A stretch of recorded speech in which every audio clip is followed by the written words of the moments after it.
Senador Márcio Bittar, do nosso querido MDB, relator do orçamento da União para 2021. Um abraço e prazer falar com o senhor, senador. Abraço grande. Bom dia, Datena.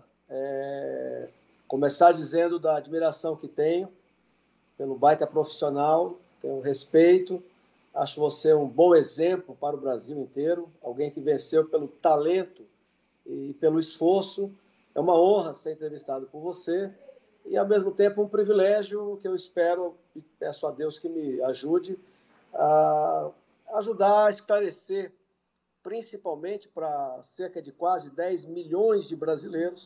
Se você multiplicar isso por 3 ponto alguma coisa, que é a estatística oficial, nós estamos falando em 35, 33 milhões de pessoas que esperam que o Estado brasileiro não lhes vire as costas quando acabar o decreto de emergência. Estamos falando aí da tentativa do presidente Bolsonaro, com o meu apoio total, da criação de um novo programa chamado Renda Cidadã.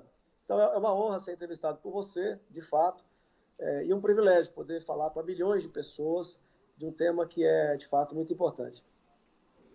É recíproco, senador, a admiração é recíproca, o senhor pode ter certeza absoluta, não é? Olha, a contestação de que o presidente Bolsonaro, via Paulo Guedes, tenta colocar o Renda Cidadã e também CPMF no meio de uma reforma tributária. Como é que o senhor analisa isso? E qual a importância, por exemplo, do Renda Cidadã, e se era necessário mesmo o imposto, mais um imposto, como a CPMF? Bom, Datena, o governo que eu apoio, apoiei desde a pré-campanha o candidato Jair Bolsonaro, ele tem uma agenda com a qual eu tenho total afinidade. O Estado brasileiro precisa de reformas profundas, afinal de contas, tudo o que nós estamos vivendo, fundamentalmente a crise do Estado brasileiro, claro que tem outras razões, mas fundamentalmente é um Estado que ao longo de 30 anos consecutivos, à exceção de apenas um dos 30 anos, são 3 décadas praticamente, em que o peso da máquina pública foi se agigantando.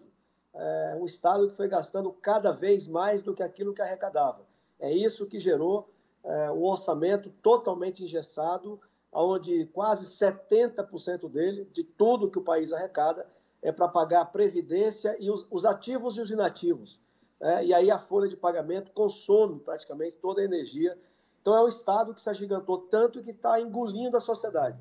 Bolsonaro ganha a eleição, com muita clareza, foi o rompimento de um ciclo de esquerda, 8 de Fernando Henrique Cardoso, 8 de Lula, 6 de Dilma, com uma plataforma nova, diferente, com a qual eu me identifico. E o Brasil começou a melhorar. Nós terminamos o ano passado em crescimento. Começamos o ano cheio de grandes expectativas. Colocamos a mão no trabalho, fizemos a reforma importantíssima da Previdência e outras mudanças importantes para modernizar a economia. E aí veio a pandemia, que parou o mundo inteiro. Agora que o mundo inteiro está voltando, aprendendo a conviver ainda com ela, ainda não passou. E agora o governo do presidente Bolsonaro está retomando uma agenda. Bom, eu vou tentar aproveitar ao máximo para tentar ser bem didático. A retomada da agenda passa pelo fortalecimento da reforma administrativa que está na Câmara, que é fundamental, passa por um acordo que permita, até o final do ano, aprovar alguma coisa da reforma tributária, e aí, num acordo, criando um novo imposto vinculado à arrecadação desse novo imposto que combate sonegação, a desoneração da folha de pagamento, do salário, eu sou favorável, porque você tira uma escola, você casa uma coisa com a outra. Você cria um imposto mais moderno, que, como eu disse, pega sonegador, traz para a legalidade, e, ao mesmo tempo, você vincula isso a um benefício imenso, se nós lembrarmos que temos 38, mais ou menos, quase 40 milhões de brasileiros na informalidade. E o peso da folha, aquilo que se paga além do salário, é dito por todos os economistas, não só do Brasil, como um dos grandes atrapalhos. Então, a reforma tributária está buscando o seu acordo para aprovar alguma coisa que melhore, que agilize, que transforme ela um pouco menos burocrática. Bom, no Senado, nós temos duas PECs importantes. E, ao mesmo tempo, agora o Renda Cidadã.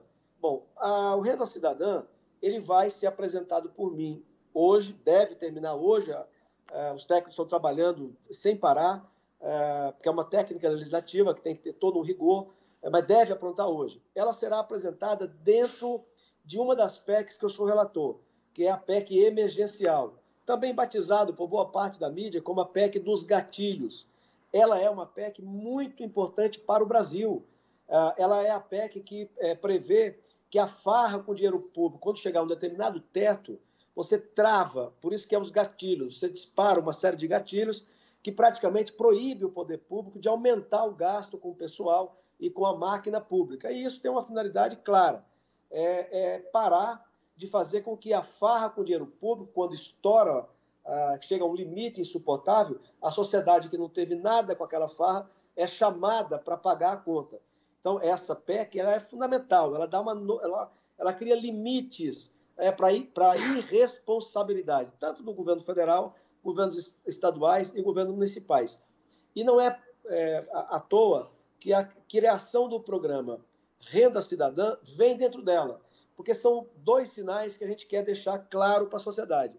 De um lado, a preocupação da Atena. Mas, senador, isso, os críticos, é bom eu interromper, os críticos dizem que isso cheira um calote do governo, estoura realmente o teto de gastos e passaria essa responsabilidade aos senhores congressistas resolverem isso, que cheiraria um calote e haveria prejuízo, por exemplo, dos aposentados, ou então de meter a mão em fundos importantíssimos como o Fundeb, que é um fundo de educação. Até que ponto esses críticos têm razão ou não, senador? Bom, eu respeito todas essas críticas. É claro que qualquer lugar que você fosse tirar o dinheiro, teria alguém incomodado. Então, não tinha solução fácil. Mas eu queria concluir o seguinte raciocínio. Vou entrar na sua pergunta, que é muito pertinente. Então, por que nós fizemos questão de colocar a criação do Renda Brasil na PEC emergencial? Que é para mostrar para a sociedade, para a mídia, para todo mundo, para o Estado brasileiro, como há, ao mesmo tempo, as duas preocupações. De um lado, o que fazer com 10 milhões de brasileiros, homens e mulheres, que, infelizmente, não mudarão a sua situação porque vai mudar o ano. Acaba o decreto emergencial, 31 de dezembro chega, e elas não podem ir dormir sem saber como vão se alimentar no mês de janeiro. Eu sou um liberal na economia, sou um conservador nos costumes, mas a política cristã, essa política de assistência àqueles que são menos favorecidos, quem colocou no Estado moderno foram os conservadores, pela origem cristã, pela solidariedade humana. Agora, nesse caso, além de ser uma solidariedade cristã, humana, é também você evitar um caos social. Imagina que 10 milhões de brasileiros entrem em janeiro sem ter o mínimo. Foi isso que o presidente falou ontem, né? Foi isso que o presidente disse ontem. Né? Agora, ao mesmo tempo, são dois sinais. Então, o sinal da preocupação do Estado brasileiro e do Congresso Nacional com essas pessoas, e, ao mesmo tempo, numa PEC que aponta que nós não estamos deixando de lado a agenda eleita em 2018. Então, entra um assunto casado com outro. Então, a gente aprova um programa, mas dentro de uma PEC, que é a PEC popularmente chamada dos gatilhos, que é emergencial, que coloca um freio de arrumação, um limite, né, às despesas dos executivos, federal, estaduais e municipais. Bom, vamos lá. Agora, a fonte de financiamento. Veja, havia uma proposta inicial. Eu tenho uma profunda admiração e uma cumplicidade com o ministro Paulo Guedes, o que ele representa. Eu assinaria embaixo da tela a proposta inicial dele, e ele sabe disso. O problema é que a proposta inicial dele, que eu assinaria embaixo, ela teria uma imensa dificuldade de ser aprovada no Congresso Nacional, que era como fala? Estou esquecendo essa palavra. É a desvinculação, é a desindexação, é desindexar a economia. A esquerda, ela vem indexando a economia. Não aumenta um troço ali, só que isso não deu certo em lugar nenhum do mundo. A nossa economia é muito indexada. Qual é a proposta do ministro? Desindexar obrigatoriamente por 2 anos, depois tornar facultativo, e mexer com o abono. Então, da desindexação, a partir do salário mínimo, não era acima do salário, desde o salário mínimo. Foi isso que mexeu com o mercado? Não foi isso que Não, mexeu com o isso mercado, esse risco de mudar o sistema? Não, na prática, essa proposta que eu assinaria, ela diz o seguinte, ó, todo o salário do Brasil, o salário mínimo, vai ficar congelado por 2 anos. Então, não seria retirar, não seria tirar nenhum benefício do aposentado, seria não aumentar salário. Mas essa proposta que eu assinaria, ela teve uma reação muito negativa do Congresso Nacional, por onde ela teria que passar. E o presidente da República acabou jogando a última pá de cal nessa proposta, quando ele disse o seguinte, olha, eu não vou tirar do pobre para dar para o paupérrimo. Então, essa proposta inicial, que a economia apresentou e que eu assinaria, ela se mostrou inviável. Não adiantava eu assinar uma PEC, no dia que eu apresentasse ia dar um tumulto danado, e no outro dia eu ia ser solenemente ignorado, porque não anda algo desse tipo, não andaria no Congresso Nacional. Então, chegamos então a 2 outras alternativas. De um lado, você faria um programa buscando recursos, e eu estava pronto com uma alternativa. Agora, aonde você ia, tinha problema, porque você, por exemplo, qual seria uma alternativa que nós aprontamos e apresentamos para o Ministério da Economia? Bom, então vamos criar um programa que não vai ser endividamento, nós vamos buscar as fontes, e apontamos de onde íamos buscar as fontes para bancar o programa. Bom, o Brasil tem uma política de incentivos tributários que deixa de arrecadar por ano os cofres brasileiros cerca de 380 bilhões. Então, nós não eliminaríamos esses incentivos, tiraríamos 10%. Claro que você aí ia brigar com o lobby da Zona Franca de Manaus, que está aí nesse pacote, com a turma do Simples, que são os pequenos e micros empresários comerciantes, que gozam de alguns privilégios. Você ia encostar aí no lobby fortíssimo, no sistema S. Então, não, de qualquer lugar que você tirasse o dinheiro, ia ter problema. Bom, mas era essa a ideia. Taxar lucros e dividendos e mexer com a pejotização. São pessoas que têm, às vezes, salário de R$100 mil e pagam 10%, quando alguns têm de 20 mil e pagam 27,5%. Então, essa era uma proposta. Só que para essa proposta, Datena, ela teria que ser feita extra-teto. Eu topava, eu assinaria. E já estava com o argumento pronto. Qual seria o argumento? Olha, quando foi para dar dinheiro para todas as prefeituras do Brasil inteiro, foi extra-teto. E ninguém reclamou. Quando foi para dar dinheiro para todos os 27 governos, Distrito Federal e 26 estados, também foi extra-teto, final do ano passado. E ninguém reclamou. Quando foi para aumentar a verba do Fundeb em 130%, portanto, fora também do teto, a gente aprovou e ninguém reclamou. Ora, porque não poderia ser extra-teto em um programa responsável, que não seria mais endividamento, apontava de onde vinha o dinheiro. Aí a chiadeira foi grande, né? Então, aí a chiadeira foi grande, né? Aí que foi. E aí o ministro, que eu respeito e admiro, acho que é um grande brasileiro a serviço do país, ele disse, olha, Márcio e a turma toda que estava lá, esse é o pior cenário, porque o mercado vê nisso o pior momento, a pior situação e tal. Bom, e aí o ministro, numa reunião com o Ricardo, criou essa ideia. Eu até brinquei com ele, no dia que nós anunciamos, né? Ele disse, poxa, você estava comigo, depois você estava propondo uma extra-teto e tal. Eu falei, não, ministro, primeiro que a ideia não era minha, mas eu abracei a ideia, porque alguma coisa tem que fazer. Mas o que eu disse mesmo para a turma foi o seguinte, o ministro é cheio de criatividade, ele é muito inteligente. Então, nessa tensão que está criada, ele vai surgir com a ideia mais adequada, a menos danosa, para dar conta desses 10 milhões de brasileiros. E a fórmula é essa, Datena. Veja bem. Mas eu insisto, não vai prejudicar, só para a gente deixar bem claro, e está no fim do programa, é por isso que eu estou tentando esclarecer, não pagar os precatórios aí de aposentados não vai prejudicar os aposentados, o teto não vai ser rompido, a taxa de risco do Brasil não cresce com isso, porque o mercado ficou alvoroçado, o dólar disparou, a bolsa caiu, alguma coisa aconteceu, mexeu no doce e o mercado ficou alvoroçado. O senhor não acha que vai haver prejuízo desse sentido? Não, o mercado, eu respeito o mercado, mas ele não é Deus. Deus, para mim, só tem um, e o mercado não é tão... eu estava numa reunião e uma pessoa importante que eu respeito muito, elogiando muito o mercado, que ele prevê tudo, ele é inteligente, ele sabe o que vai acontecer, o que você vai fazer hoje, daqui a um tempo, e aí eu não me contive, interrompi e fiz uma mas pergunta. Sempre para os mesmos, né? Mas sempre para os mesmos, eu não me contive, o mercado age sempre para eles mesmos. E aí eu não me contive e fiz uma interrupção, uma pergunta. Se o mercado é tão esperto, tão inteligente, prevê tudo, como é que ele não pôde prever que a política de esquerda do governo petista ia desaguar na crise que desagou? Ele estava lá, todo apoiando. Os maiores bancos do Brasil, as maiores empreiteiras do Brasil, nunca ganharam tanto quanto naquela época. E estava na cara que aquilo ia naufragar. Então, respeito o mercado, claro. O presidente da República sempre colocou um limite. Ele deu o start. Nós temos 10 milhões de brasileiros que têm que ter um programa, porque senão eles não têm do que se alimentar em janeiro. Ao mesmo tempo, tem o ministro Paulo Guedes que vai dar o limite, os parâmetros necessários. Bom, então vamos lá, a fonte de renda. Precatório. Primeiro, nós não estamos inventando nada novo da terra.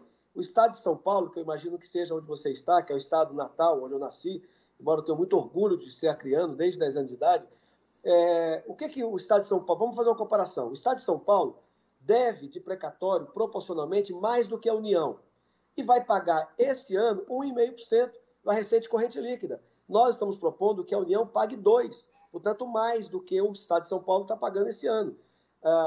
Aí vamos pesquisar os estados. Praticamente todos os estados estão nessa margem de 1,5%. Rio de Janeiro é 2,1%. Então, nós não estamos propondo para a União nada diferente que estados e municípios já não estejam fazendo. Agora, vamos traduzir os números. É como se eu estivesse devendo ao mercado da esquina.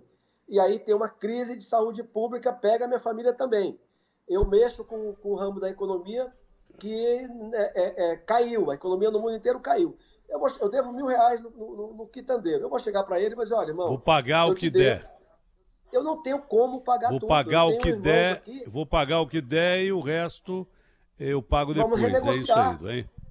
Claro, e o resto vamos negociar, porque eu tenho alguns outros porque o cara que tem precatório aqui em São Paulo, isso desde prefeitura, desde governo, o cara já sabe que ou não vai receber, ou vai demorar muito para receber, ou vai receber essa faixa mais ou menos que o senhor falou. E o que nós estamos propondo, Datena, seria como se o cara pagasse, né, nesse exemplo, 1/3 da sua dívida. Olha, eu vou pagar 1/3 da sua dívida, que eu repito, está na média e até um pouco maior da média do que os estados e municípios do Brasil estão fazendo já para esse ano, o ano passado e os próximos anos. Então, você chegar para a pessoa e dizer, olha, tem uma crise de saúde pública mundial, todo mundo sabe disso, a economia caiu, eu não tenho como te pagar tudo, agora eu vou pagar 1/3 do que nós combinamos, porque eu tenho que acudir aqui outros milhares de brasileiros que não têm o que comer. Bom, essa é uma fonte. Qual é a outra? Datena, primeiro que é um debate longo, um dia, quem sabe, nós vamos ter essa outra oportunidade, se Deus permitir. A educação no Brasil, ela é uma vale a pena, viu? Do mundo. Acho que vale a pena, Márcio. Acho que vale a pena a gente conversar com calma, viu? Porque vale a pena educação, mesmo. Porque, por exemplo, Datena, eu vou fazer uma afirmação que eu sei que é polêmica, mas eu vou fazer. A educação no Brasil ela tem problemas gravíssimos. Ela está entre os 20 últimos países do mundo. Mas se tem um problema que não é que a educação não tem, é falta de dinheiro. Para o que o Brasil arrecada do suor dos trabalhadores, da economia do país inteiro, nós gastamos 6,2% do PIB, da nossa riqueza, com educação.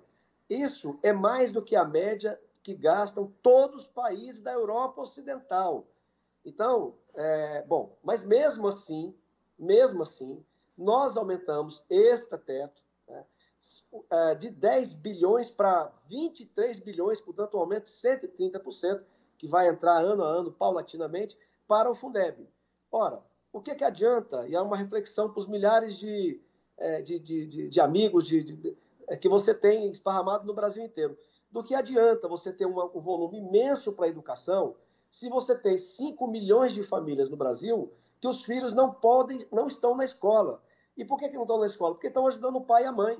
Então, o que nós estamos propondo? É autorizativo. Nós estamos propondo autorizar ao Executivo que daquele a mais que nós aprovamos para o Fundeb, em até 5% do a mais, o governo possa usar, vai ser para a escola. Porque esse 5% a mais, que seria o teto máximo, será utilizado, se for aprovado, para garantir que essas famílias coloquem o seu filho na escola. O que adianta você ter um dinheirão danado e 5 milhões de pessoas, de famílias no Brasil, com seu filho ajudando a trabalhar e fora da escola. Então, essa segunda fonte, que é até 5% do a mais que nós demos para o Fundeb, é para fazer com que essas crianças das famílias que estejam no programa estejam em sala de aula, porque senão elas não estarão. E para terminar, Datena, eu quero dizer que eu tive numa reunião com o ministro Onix, fiquei muito satisfeito, estava com a minha equipe, a equipe dele, porque o novo programa, ele é uma modernização, tem que ser assim, ao que nós temos hoje. Hoje, muitas pessoas não querem sair do Bolsa Família, elas têm medo de assinar uma carteira por um salário mínimo, depois ela perder esse emprego e ir para o final da fila. Então, tem ideias muito bacanas que apontam para um programa mais moderno, ágil, mais transparente. Primeiro, ele cria incentivos, essa é a ideia, porque depois o governo vai detalhar, ele cria incentivos ao mérito das famílias que estarão no programa, cujos filhos melhorarem a nota na escola, quer dizer, ficar na escola e melhorar a nota. Então, ele premia o mérito. E, além disso, ele cria uma série de rampas de saída que são, basicamente, incentivos para que aquele que esteja no programa ele tenha motivo para querer a carteira assinada, o que hoje ele não quer, ou pelo menos grande parte dos que estão no programa. Porque o que nós imaginamos é que a economia de um país que tem a riqueza natural que nós temos, que é quase única no mundo, vai voltar a crescer. E com incentivos para que as pessoas que estão no programa, que estarão no programa, queiram uma carteira assinada, é lógico que nós imaginamos que ao longo de 1 ano, 2 anos, nós vamos cair de 20 milhões de pessoas no programa para 18, para 15. É claro que esse é o objetivo. Eu espero que tenha explicado, né, o melhor possível para as pessoas que estão nos prestigiando. Senador, com todo respeito ao ministro Paulo Guedes, eu entendi mais os seus argumentos, posso até não concordar com alguns deles, do que quando o Paulo Guedes tenta se explicar, eu não entendo muita coisa. Aliás, quase nada. Mas o senhor explicou com muito mais facilidade e clareza, né? O senhor apresenta hoje essa proposta ao Congresso, é isso? Agora está na mão dos técnicos, eu quero aproveitar a sua oportunidade para parabenizar. O Congresso tem profissionais de altíssima competência e capacidade. Graças a Deus, eu também tenho assessores do meu gabinete muito preparados e que se dedicam muito. Esse último mês não teve sábado, não teve domingo, nós fizemos reuniões, esse final de semana, por exemplo, agora fizemos reunião sábado o dia inteiro, domingo a manhã inteira, o Ricardo, que é o líder do governo na Câmara, acompanhando tudo isso, o Eduardo Gomes, Bezerra, enfim, agora está na mão dos técnicos, eles estão digitalizando tudo, não é uma técnica fácil, mas todos nós, inclusive eles, estamos empenhadíssimos para que a gente entregue hoje. Se acontecer um problema, ele estará pronto amanhã, na parte da manhã. Essa PEC, que é a emergencial, que é a PEC dos gatilhos, aonde estará a proposta da criação do Renda Cidadã, ok? Olha, foi um prazer muito grande falar com o senhor e acho que vale uma segunda conversa, quem sabe semana que vem, eu acho que a gente poderia conversar com mais tranquilidade, porque vai gerar muita discussão ainda e o senhor explica muito bem. Os seus argumentos são perfeitamente entendidos por quem está ouvindo. O senhor fala de uma maneira muito simples, coloquial e que dá para a gente entender. Ótimo dia ao senhor, a toda a sua assessoria, que eu percebi que é muito boa. Quando faltou a palavra, imediatamente a assessora já apareceu aí com a palavra. Eu também tenho, graças a Deus, eu dependo só de quem me ajuda, porque se dependesse da minha memória e da minha capacidade, estaria perdido. Olha, foi um prazerão conversar com o senhor. Fica com Deus, saúde ao senhor, toda a família, toda a sua equipe aí. Eu repito as palavras da abertura.